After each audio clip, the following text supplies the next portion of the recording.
Welcome to the deep dive. We take that stack of source material you provide, all the research, the notes, those fascinating narratives, and we really try to cut through the noise. Yeah, absolutely. Give you that comprehensive analysis you need. And today we are deep diving into, well, a really volatile intersection of elite sports and extreme celebrity.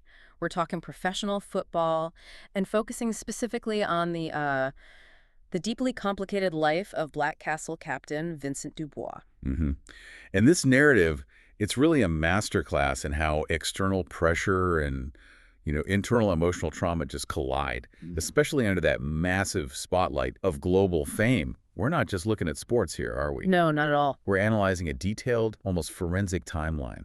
It tracks Vincent's highest career moments against this backdrop of, well, frankly, dizzying security breaches and some really high-stakes relationship drama. So our mission here is to really dig into those intertwining personal and professional stories of Vincent and Brooklyn Armstrong. She's the club's junior nutritionist intern, which adds another layer entirely. Okay. We're examining the true cost of fame, right? Yeah. And the maybe non-existent nature of professional boundaries in this kind of environment. Yeah, those lines get blurry fast. And the really complex, often crisis-fueled dynamics of their eventual partnership. And just to be clear, everything we talked about today comes directly from the source materials you provided. Exactly, and the context is just everything here. Yeah. This story doesn't follow your typical romance arc, not by a long shot. It tracks these plot points, starting with a really unsettling security incident, Right. which immediately forces them into living together. It's quite the setup. Forced cohabitation, yeah. And from there, we track major professional decisions, huge career risks, and then that eventual necessary confrontation with a really dangerous threat, a threat that tests the absolute limits of their commitment to each other. So let's jump right in with the anatomy of this crisis. Okay, let's unpack this because Vincent, he's already operating from this place of deep personal turmoil. This isn't just some rich athlete having a bad day. No, there's history there. Exactly. The sources signal this emotional fragility straight away with two really stark details. First, there's that grim reminder on his phone for October 3rd. And second, the existence of this do not contact note, it screams deep-seated emotional pain. Yeah, likely pointing to past relationship trauma or maybe abandonment issues, something he's actively trying to wall off. And that existing vulnerability, as you said, it's like the essential psychological scaffolding for the whole story, isn't it? It really is. Because his internal defenses are already working overtime managing that past pain, his reaction to the physical threat is, well, it's compromised. And that first incident is just profoundly unsettling, clearly designed for psychological impact. Yeah, tell us about it. He finds a handmade crochet doll left inside his home. Inside. Yeah. And the source makes a point of highlighting that nothing was stolen. Crucial detail. Right, that lack of theft. This wasn't a burglary gone wrong. It was Yeah. an invasion, a marker left behind to signal, what? Yeah. Surveillance, obsession. Both, probably. It transforms his home, his sanctuary, into a compromised space instantly. The psychological impact of someone leaving a personal item like that, it's got to be exponentially worse than just, a broken window. Oh, absolutely. It tells the victim, I was here, I know you, and I can come back whenever I want. That's precisely why Vincent felt that trauma so immediately. It wasn't just fear, it was violation. And yet, for a guy this high profile, his initial security setup was, frankly, appalling. Yeah, the sources mentioned his cameras were on the fritz. On the fritz, which meant immediate, probably panicked upgrades. But his inner circle, his friends, they got the gravity of it instantly. They did. His sister, Scarlett, and Asher, the team's star striker, Scarlett's boyfriend, they immediately pushed for police involvement. And they weren't just being cautious. They explicitly brought up that tragic, very real example of the pop singer, Tyler Conley. Who was stabbed by an obsessed fan, yeah. Exactly. That reference just grounds the threat in a terrifying reality, doesn't it? It absolutely does. Yeah. This is an occupational hazard for the ultra-famous. It's not just paranoia. But Vincent, maybe it's that psychological defense mechanism kicking in, linked to that underlying October 3rd stuff. He initially wants to dismiss it. Right. He's worried about the media circus, distractions from the Champions League, tries to rationalize it as maybe a twisted prank. Understandable, but his friends were having none of it. No way. They forced the issue. So he feels this violation is too fresh admits his hangups are psychological, he knows he can't stay there. Which kicks off this great disastrous tour of temporary housing options. Ah, yes. Leads us to one of the more relatable and honestly funnier parts of the source material. Yeah. The superstar athlete totally displaced. The high-profile athlete with literally nowhere to go. So option A, his sisters Scarlett and Asher. Sounds like paradise on paper, right? Aw. The poshest mansion in London. Totally. Indoor arcade, recording studio under construction, pure opulence. Except Vincent is this highly private, incredibly focused athlete. He just couldn't handle the atmosphere. Not at all. His exit was swift, and apparently entirely due to nearly walking in on his sister and Asher involved in copious amounts of PDA. The source even specifies Scarlett was sitting on the bar with her legs wrapped around Asher's waist. Yikes. For Vincent, needing that strict emotional and physical space, that was clearly a line crossed. The constant visibility, even in a mansion, it was just too much. Way too much. So he pivots. Option B, his teammate, Adil, the midfielder. Adil.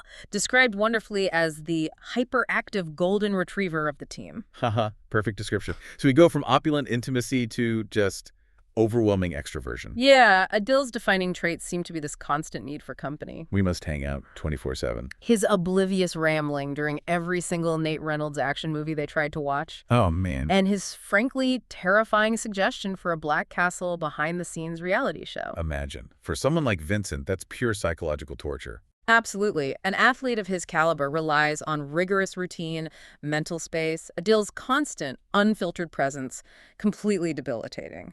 The source notes, his only solace, the only time he was actually alone, was in the shower. That's grim. He was getting desperate. Totally desperate. And we know he considered, then immediately rejected, the third logical teammate option, Noah Wilson, the goalkeeper. Right. And why? Because Noah had a preteen daughter.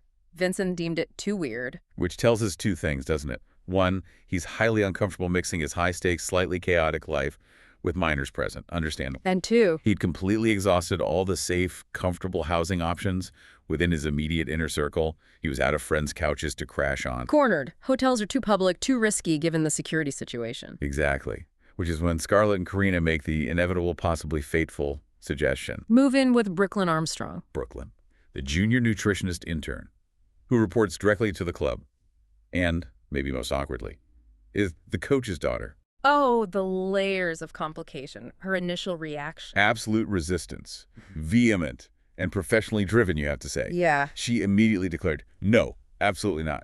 Predicted, quote, we'll drive each other nuts. Probably accurate.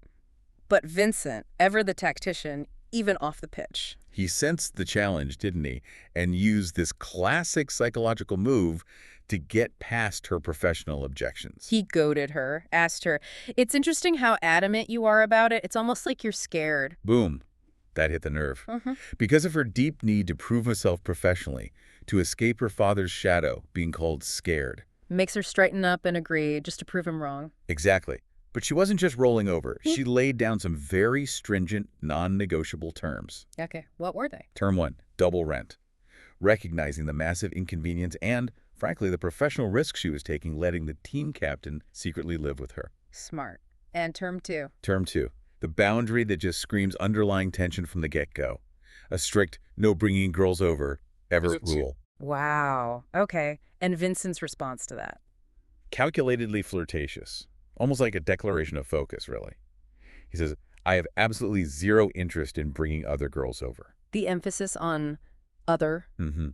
That's where the narrative basically confirms, okay, the underlying attraction, it's immediately understood between them, even if neither wants to admit it yet. Which sets the stage perfectly, doesn't it, for part 2, this battle of boundaries, the setup of the bet, and their professional ambitions starting to collide. Right. The cohabitation, it morphs really quickly into this competitive, antagonistic, but still highly charged dynamic. She starts calling her Buttercup. Yeah, Buttercup.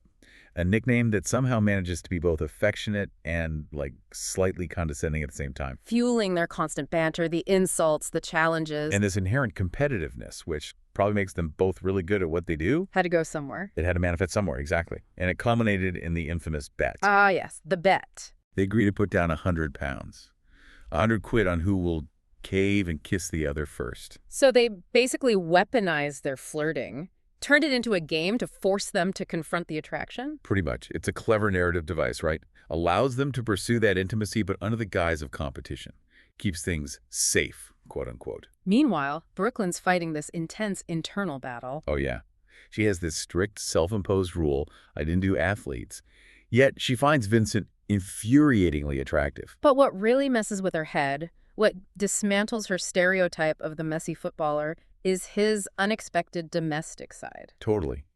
The source material highlights 3 specific things that completely throw her off balance. Okay. He cleans, he cooks, well, sort of, and he folds laundry flawlessly. Flawless laundry folding. That's the detail that gets me. Right. She found this incredibly irritating because it made him more appealing, more stable than she wanted him to be. It removes her easy excuse for disliking him, basically. He doesn't fit the cliché she had in mind. Exactly. And this unexpected stability, this glimpse of the man behind the captain's armband, it leads to their bonding ritual. Watching the Great British Bake Off. Bake Off. Yeah. Together, every Tuesday night. The absolute antithesis of high-octane football drama, the stalker threat, all of it. It's this gentle domestic routine, far removed from the pressures of the pitch or the training ground. And it's where their intimacy really solidifies. To the point where the source says they were eventually snuggled closer than a real couple. This shared ritual becomes their anchor amidst all the surrounding chaos. But while their personal dynamic is accelerating like crazy, Brooklyn's navigating some seriously treacherous professional waters. Oh, absolutely. She's a junior nutritionist intern, remember? Facing the end of her internship, that uncertainty come late December. And the professional environment she's in is highly skeptical, isn't it? Deeply. She's constantly haunted by this fear, maybe a justified one, that her colleague thinks she only got the internship because her dad is Coach Frank Armstrong. That pressure must be immense, driving her need for external, objective validation. Which she seeks through the ISNA Innovator Award. She's pouring all her energy into this essay competition. Competing directly with the other intern, Henry. Right. And she goes to her boss, Jones, looking for recommendation, hoping for some genuine encouragement. And Jones just reinforces her insecurity. Completely unintentionally, it seems. But yes, Jones casually implies that her Armstrong name basically makes winning a given. Like, of course you'll win. You're an Armstrong. Ouch. That's subtle professional sabotage, isn't it? Even if unintended, it just completely undermines any feeling of achievement she might have. Totally. It forces her to feel like she has to work twice as hard just to prove she's earned her place, that she hasn't just inherited it. And this internal professional conflict, it seems to mirror the tension she has with her father. The source gives us that specific scene, right? The dinner. Yeah, the dinner with Coach Armstrong. Described as deeply awkward, centered only on painful small talk. Weather, traffic, how the club's performing. Zero genuine parental connection mentioned, just awkwardness. And the core family tension surfaces when they talk about her mother, Sienna, who's pregnant with Brooklyn's half-sibling. Revealing this fragmented state of her parents' relationship, the complex history Brooklyn is carrying around. And then, in the same breath, the coach delivers the ultimate, completely unintentional irony. He issues this stark warning, directly relevant to the captain currently sleeping in his daughter's spare room, unbeknownst to him. Don't get involved with any footballers. Terrible monogamists. He explicitly warns her off the very man she's falling for, living with. The dramatic irony is just chef's kiss. Meanwhile, while Brooklyn's grappling with job insecurity, parental disapproval, and secret cohabitation, Vincent's career is hitting a potential peak. Yeah, professionally things are intense. Blackcastle is deep in the league phase of the UCL, the Champions League. Stakes are massive on the pitch. But the bigger professional ambition, the one shaping his future off the pitch, is securing the Zenith ambassadorship. And this isn't just any old sponsorship deal, is it? Zenith is known for these super long-term, like decade-long partnerships. They famously stick to just 1 or 2 global ambassadors, like the former swimmer Ben Evers, who Vincent's potentially replacing. So this deal represents huge stability, global influence, massive financial security. It's the big one. And Vincent's on the very selective shortlist. He actually shares his vulnerability about it with Brooklyn. Which is a huge step for him. Definitely. Admits he's genuinely nervous about the exec dinner, and he reveals why he values it so much. Not just the money. Not just the money, it's the investment, faith, loyalty it represents. That's what he says. Ah, okay. That's the key psychological insight into Vincent DuBois right there. How so? Beneath that superstar athlete exterior, He's craving commitment, stability, a professional reflection of the emotional security maybe he feels he lacked, perhaps linked back to that October 3rd thing. That makes a lot of sense. And sharing that deep need with Brooklyn, it highlights the genuine intimacy they've actually achieved. Yeah, despite all the antagonistic flirting in the bet, Yeah. it really sets the stage for part 3, where things escalate dramatically. Right, because that comfortable domesticity they built, the bake-off nights, the tentative trust, it gets violently shattered. Abruptly. By the return of the security threat, we snap right back from cozy nights in to pure adrenaline. The second security threat, how is it delivered this time? It's a brown envelope, placed brazenly on the hood of Vincent's custom midnight blue Lamborghini. At the training ground. At the training ground. So this is a major escalation. From invading his private home to infiltrating his professional sanctuary, the place he's supposed to be secure. And the content of the envelope. A photo of the original crochet doll. Oh, man. So it's a clear signal. The stalker hasn't gone away. They've been watching. And that false sense of security they'd managed to build over the last month. Was exactly that. False. The sense of violation comes roaring back, probably worse this time. And Vincent's reaction to the official security? He basically admits his club security was almost as useless as Blackcastle security, which is a pretty damning indictment of the whole system meant to protect these guys. But the police response is arguably even worse. Yeah, Detective Smith, the officer assigned to the case. The source describes him as completely unhelpful, views it as just normal weird shit celebrities had to deal with. Just part of the job. Unbelievable. The authorities are basically failing him, leaving him feeling isolated, increasingly desperate. But this time, unlike the first time he found the doll. He has Brooklyn. He has Brooklyn. And her reaction this time, it's a major emotional turning point for their relationship, I think. How so? She completely sheds that just roommate's facade. She goes with him to the police station. Which is a huge public statement, potentially. Profound act of commitment, exactly. And she tells him, we're in this together, roomie. She's actively choosing his safety over her professional comfort zone, risking her entire career by being so visibly associated with his crisis. That act of solidarity, it leads directly into the Zenith dinner, doesn't it? Where their partnership gets put to this ultimate professional test. It does. Vincent invites Brooklyn as his +1 to meet the Zenith CEO, Rux, and the key execs, Dale and Sandra. High stakes doesn't even begin to cover it. Make or break moment for that ambassadorship. Absolutely. And the executive team, particularly Dale, makes it clear what they're looking for. Image. Stability. Dale remarks how refreshing it is to see an athlete of your caliber in a committed relationship. Right, because the brand has this deep fear of scandal associated with single, high-profile players. Yeah. They want someone safe, reliable. So his agent, Lloyd, must be thrilled, thinking, okay, they'll just play the part, lean into the assumption, easy win. Exactly. Lloyd's probably seeing dollar signs. But then the true stakes are laid bare. Lloyd confronts Vincent, reminds him this isn't just any deal, it's a 9-figure deal. 9 figures, generational wealth on the line. The cost of messing this up is staggering. And this is where Vincent's character, his integrity, really shines through. Despite that massive financial incentive, He refuses. he refuses to play along, refuses to lie or fake date. He draws this clear, ethical, and emotional line. What does he say? He says, I'm not going to fake date someone for a brand deal. This isn't a rom-com. Wow, that's huge. He's prioritizing emotional honesty, the reality of his feelings for Brooklyn, however nascent, over the most coveted deal of his career. It fundamentally proves that the stability and loyalty he craved from Zenith, they only mattered if they were real. And his choice of Brooklyn, his refusal to fake it with her, cemented that. He chose authenticity. So the relationship pivot becomes inevitable now. It's no longer about the bet or the antagonism. No, the game's over.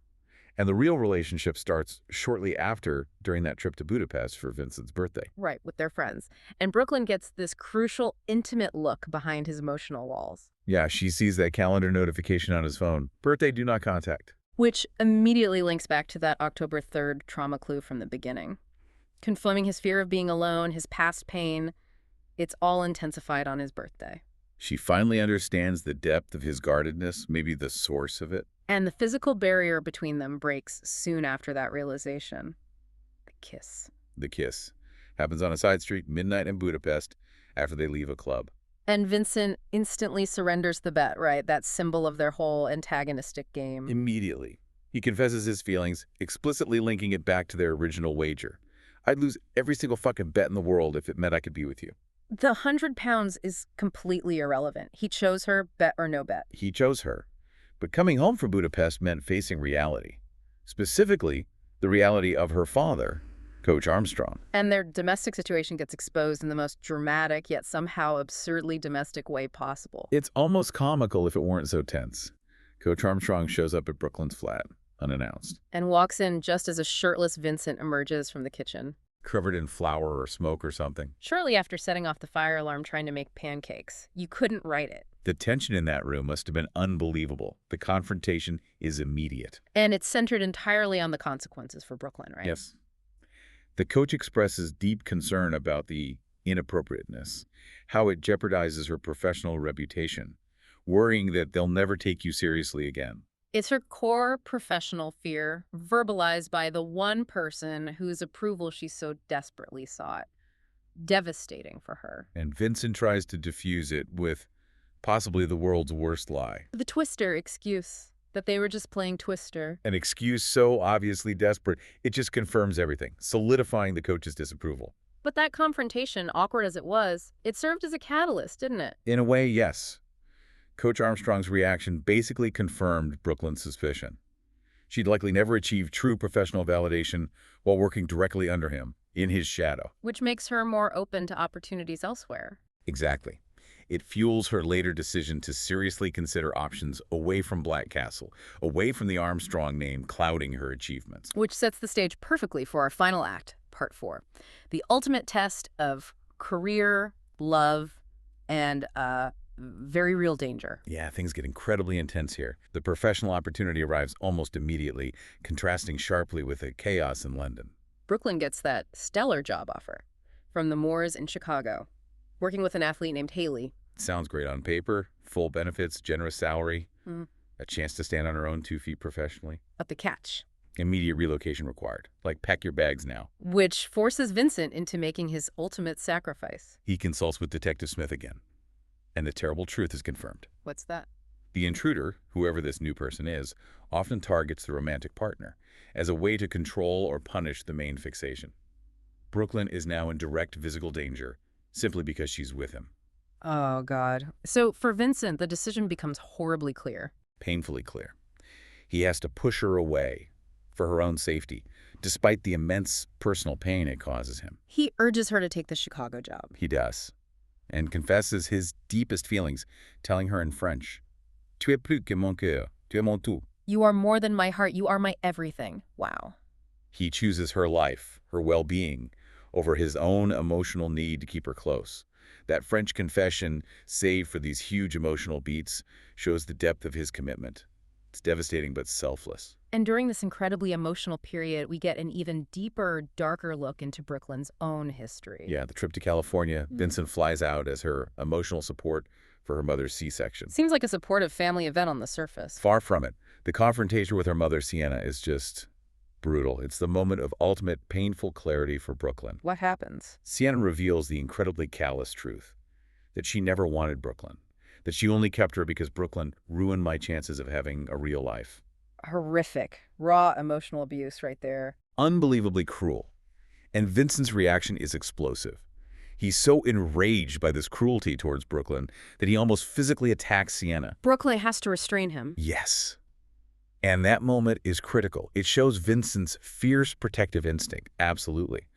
But more importantly, it's the true catalyst for Brooklyn's internal healing. How so? Hearing that final, painful certainty of her mother's indifference, it strips Sienna of her power over Brooklyn. It finally frees Brooklyn from that lifelong, exhausting need for her mother's validation. She can finally let it go. Okay. So amidst all this incredibly charged personal drama, the professional landscape shifts again for Vincent. Yes, finally some positive news. Lloyd calls. Vincent won the Zenith Ambassadorship, the global men's deal. His refusal to fake date his integrity actually paid off. He secured the 9-figure deal because he was authentic. Exactly. A huge validation for him. But of course, the security threat immediately escalates once more. It's relentless. Demonstrating the sheer complexity of this level of celebrity life, what's the third threat? A photo. This time, of Vincent and Brooklyn kissing at the Angry Boar pub. Left on his car, again at the training ground. So the stalker isn't just watching his house or the training ground. They're penetrating their private, non-football moments now.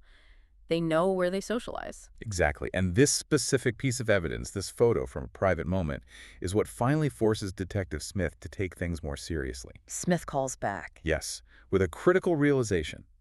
The original suspect, that guy Ethan Brown, he is not the current intruder. The police had been barking up the wrong tree. So the two threats, the initial doll incident, maybe Brown, are separate from this current escalating campaign. Correct. There is a new, extremely active stalker who has intimate, current knowledge of their lives. Much more dangerous. The situation is now beyond dire. What does Vincent do? He takes decisive action, moves them both immediately to a secure hotel, and hires external, reliable security, a guy named Spike, for both of them, completely bypassing club security now. Showing he'll do whatever it takes, ignore protocols to protect Brooklyn. Absolutely. And then, the climax. Brooklyn returns briefly to her flat from Chicago. She'd apparently been working remotely for a bit. And she's attacked. Violently attacked. By the actual intruder. And the reveal is just chilling. Who is it? It's Seth, the sweet, earnest kit manager. The kit manager, someone they knew, saw every day at the club. Exactly. Someone Vincent had always been kind to, apparently. The betrayal is profound, and the motive is just pathologically complex. What was Seth's motive? He genuinely believed Brooklyn was ruining Vincent's career, making him suffer. Seth saw himself as trying to save him from himself by getting rid of her. Wow. Not simple obsession, not robbery, a twisted protective motive. Twistedly protective, yes. Seth confesses everything, leaving the doll, the photos, sending the messages. It's the ultimate illustration of that danger of intimacy and fame. The threat came from inside the supposed professional family. In the terrifying, vulnerable aftermath of that attack, that attempted murder. The commitment is sealed. Irrevocably.